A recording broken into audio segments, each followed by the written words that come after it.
పాత బస్తీలో MIM party కోటకు బీటలు వారుతున్నాయా? ముస్లిం ఓటర్లు ఈసారి మార్పు కోరుకుంటున్నారా?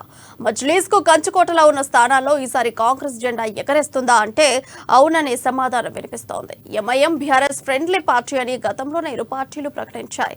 అయితే ఈసారి అదనంగా 2 సీట్లలో ఎంఐఎం పోటీ చేస్తోంది. ఈ 9 నియోజకవర్గాల్లో ప్రస్తుత పరిస్థితి ఏ విధంగా ఉందో మా హైదరాబాద్ ప్రతినిధి రాజు మరింత సమాచారాన్ని జామ్నా నుండి అందిస్తారు.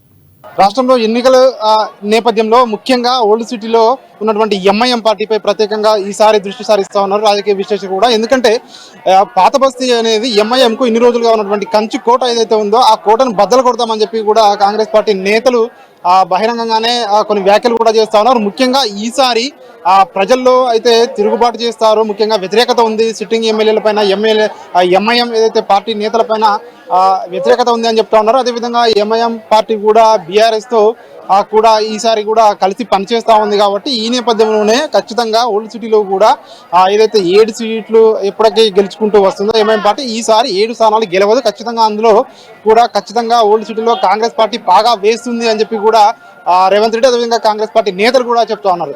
ఈ నేపథ్యంలోనే ముఖ్యంగా మనం ఒక్కసారి ఓల్డ్ సిటీ చూసినట్టయితే ఈసారి ఎన్నడూ లేని విధంగా ఈసారి 7 స్థానాలు కాకుండా 9 స్థానాల్లో తమ అభ్యర్థులను ఎంఐఎం పార్టీ ప్రకటించింది. 7 స్థానాలు కాకుండా అదనంగా జూబ్లీ హిల్స్ అదేవిధంగా రాజేంద్ర నగర్ ఈ స్థానాల్లో అభ్యర్థులను కూడా ప్రకటించింది. ముఖ్యంగా మనం చూసుకున్నట్టయితే గతంలో ఉన్నటువంటి 7 స్థానాలు సిట్టింగ్ స్థానాలు గతంలో కూడా ఎప్పటికీ ప్రతిసారి నిలుపుకుంటూ వస్తున్న 7 స్థానాలు ఏవైతే ఉన్నాయో చార్మినార్, చాంద్రాయణగుట్ట, మలక్పేట్, నాంపల్లి, కార్వాన్, యాకత్పుర, బహదూర్పుర ఈ 7 స్థానాలు కాకుండా ఈసారి Jubilee hills, Rajendra Nagar additional గా యాడ్ అయ్యాయి. ఈ నేపథ్యంలోనే ఇప్పటికే టికెట్లు ఏదైతే ప్రకటించడం జరిగిందో అభ్యర్థులను కూడా ప్రకటించడం జరిగింది. ఈ రోజు నామినేషన్స్ కూడా పూర్తవడం జరిగింది. చార్మినార్ లో జుల్ఫేకర్ అహ్మద్, అదేవిధంగా చాంద్రాయణగుట్టలో అక్బరుద్దీన్ ఓవైసీ, మలక్పేటలో అహ్మద్ బలాలా, నాంపల్లిలో మాజిద్ హుస్సేన్, కార్వాన్ లో కౌజర్ మొహియుద్దీన్, యాకుత్పురలో జాఫర్ హుస్సేన్ మీరజ్, అదేవిధంగా బహదూర్పురలో మహమ్మద్ ముబీన్. అదేవిధంగా ఈసారి కొత్తగా ఏదైతే స్థానాలపై గురిపెడతా ఉన్నారో ముఖ్యంగా జూబ్లీ హిల్స్ మహమ్మద్ రషీర్ ఫరాజుద్దీన్, రాజేంద్ర నగర్ లంగర్ హౌస్ మాజీ కార్పొరేటర్ రవికుమార్ యాదవ్ ఏదైతే ఉన్నారో ఆయనకు రాజేంద్ర నగర్ లో టికెట్ ఇవ్వడం జరిగింది. ఈ 2 స్థానాలు అయితే ముఖ్యంగా ఈసారి అయితే కొత్తగా 2 స్థానాల్లో పోటీ చేసే స్థానాలు ఉన్నాయో అవి బీఆర్ఎస్ సిట్టింగ్ సీట్లు కావడం గమనారా. ముఖ్యంగా ఇప్పటికే కాంగ్రెస్ పార్టీ అయితే అదేవిధంగా ప్రతిపక్షాలు విమర్శిస్తూ ఉన్నాయి. బీఆర్ఎస్ పార్టీకి అడ్వాంటేజ్ ఉండడానికే ఈ 2 స్థానాల్లో పోటీ చేస్తూ ఉన్నారని చెప్పి కూడా ఇటు ప్రతిపక్షాలు విమర్శిస్తూ ఉన్నాయి. ముఖ్యంగా ఏది ఏమైనప్పటికీ కర్ణాటకలో ఈ విధంగా అయితే ముస్లిం మైనారిటీలు కాంగ్రెస్ పార్టీకి అనుకూలంగా ఉన్నారో తెలంగాణలో కూడా ఖచ్చితంగా ఈ మైనారిటీలందరూ కూడా కాంగ్రెస్ పార్టీకి అనుకూలంగా ఉన్నారని చెప్పేసి కూడా కాంగ్రెస్ పార్టీ నేతలు చెప్తా ఉన్నారు.